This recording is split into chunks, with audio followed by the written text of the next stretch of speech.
Hi friends, అందరూ ఎలా ఉన్నారు? బాగున్నారా? ఇవాళ అయితే పని అయిపోయింది, పూర్తిగా కంప్లీట్ అయిపోయింది. మా పిల్లలు అయితే స్నానం కూడా చేసేసాను. మా హస్బెండ్ అయితే ఇప్పుడే వర్క్ నుంచి వచ్చేసారు. ఇప్పుడైతే నేను ఈ బాలుగడ్డ ఉన్నాయి కదా, నేనైతే ఒకవేళ కొంతమంది ఏంటంటే ఫ్రై చేయాలనిపిస్తేనేమో ఎమ్మటనే కోసి ఎమ్మటనే అలా ఫ్రై చేసేస్తారు. నేనైతే ఒక 10 నిమిషాలు ఇలా కోసి ఆరబెట్టేసి ఉల్లిపాయలు కూడా ఆరబెడతాను అనమాట. ఒక 10 నిమిషాలు అయితే ఆరబెడతాను. ఆరబెట్టాక ఇప్పుడు నేనైతే ఎలా ఫ్రై చేయాలో, ఆలుగడ్డ ఫ్రై ఎలా చేయాలో నేనైతే చూపిస్తాను.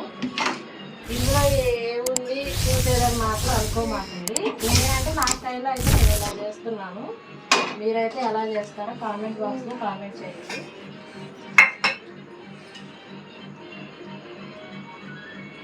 ముందుగా ఆయిల్ అయితే పోస్తున్నాను. నేనైతే 2 టేబుల్ స్పూన్ ఆయిల్ పోస్తున్నాను.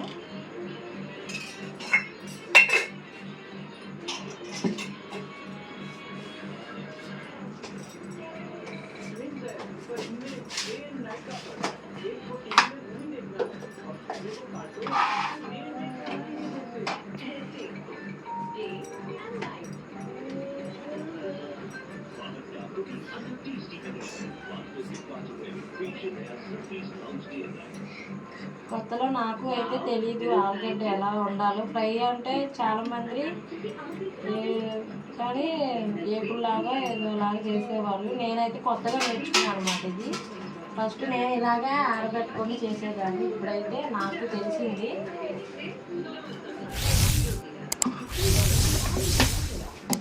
అన్నంలో చేసేసరికి విడివిడిగా అయితే అవ్వట్లేదు ముక్కలు. ఇలా ఆరపెడితే కొంచెం ఫ్రైలాగా అవుతుందని నేను ఇలా అయితే చేస్తున్నాను అనమాట.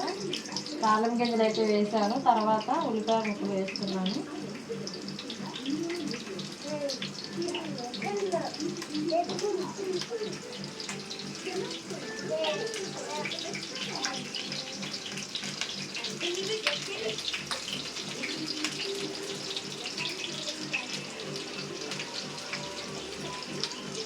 ఇప్పుడైతే కరివేపాకు వేస్తున్నాను.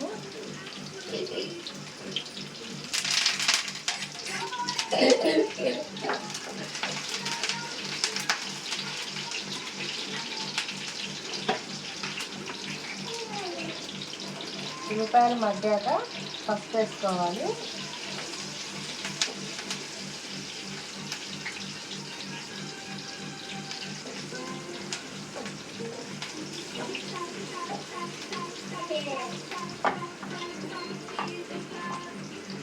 చూసారు కదా, ఇలా మగ్గాక మనం ఇప్పుడు ఆలుగడ్డ ముక్కలు ఉన్నాయి కదా, ఇది ఇందులో వేసుకోవాలి. నేనైతే ఎప్పుడు చేసినప్పుడల్లా ఇలాగే ఆరబెడతాను అనమాట. ముక్కలు ఉడకబెట్టుకోవడానికి అయితే అవసరం లేదు. ముక్కలు కోసేసి మనం కుక్కర్లు ఉంటే కుక్కర్లో వేసేస్తాం, గిన్నెలు ఉంటే గిన్నెలో వేసేస్తాం. నేనైతే ఉడకబెట్టడానికి అయితే అలా చేస్తాను. ఫ్రై అయితే మాత్రం ఇలా ఆరబెట్టి ఒక 10 నిమిషాలు ఇలా చేస్తాను నేను.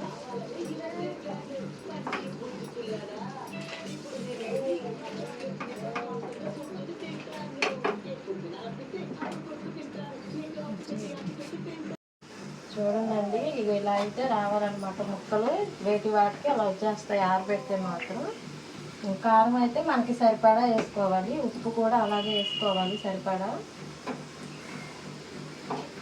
చూసారు కదా, కారం ఎంతైతే వేసుకున్నామో ఉప్పు కూడా అలాగే వేసుకోవాలి. ఇక ఇలా వస్తుంది అన్నమాట ఆరబెడితే మాత్రం. వేటి వాటికి ముక్కలు విడివిడిగా అవుతాయి. ఆరబెట్టుకుని చేస్తేనేమో మామూలుగా మెత్తగా అలా వస్తాయి. ఇలా అయితే మాత్రం ఫ్రైలాగా అవుతాయి అన్నమాట. ఏమీ లేదండి, చాలా ఈజీ. నేనైతే ఇలా చేస్తాను ఎప్పుడు ఇంట్లో. పిల్లలు కూడా చాలా ఇష్టంగా తింటారు ఇలా చేస్తే.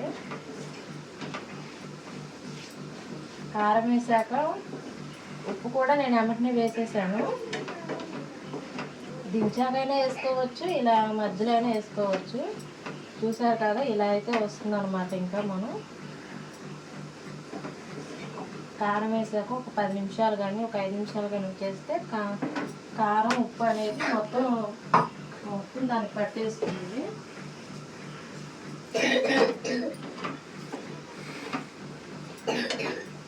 నేనైతే హైలో కూడా పెట్టలేదు, గ్యాస్ సిమ్లోనే పెట్టాను. దాని అంతా కదా అలా మగ్గేసి ఇలా అయితే వచ్చేస్తుంది.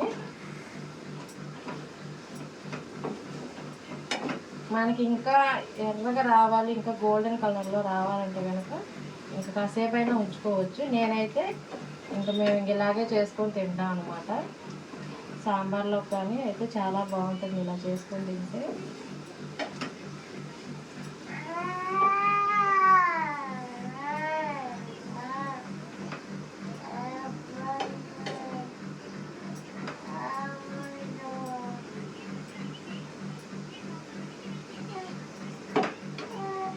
ఇప్పుడైతే స్టవ్ ఆఫ్ చేశాను.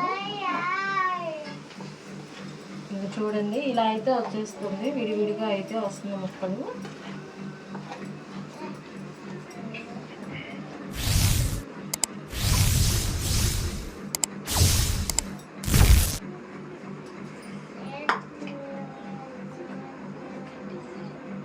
సరే చూసారు కదా, అలా అయితే నేను చేస్తాను అనమాట. మీరు ఎలా చేస్తారో కామెంట్ బాక్స్లో కామెంట్ చేయండి. వీడియో నచ్చినట్టయితే లైక్ చేసి సబ్స్క్రైబ్ చేసుకోండి. Okay bye friends.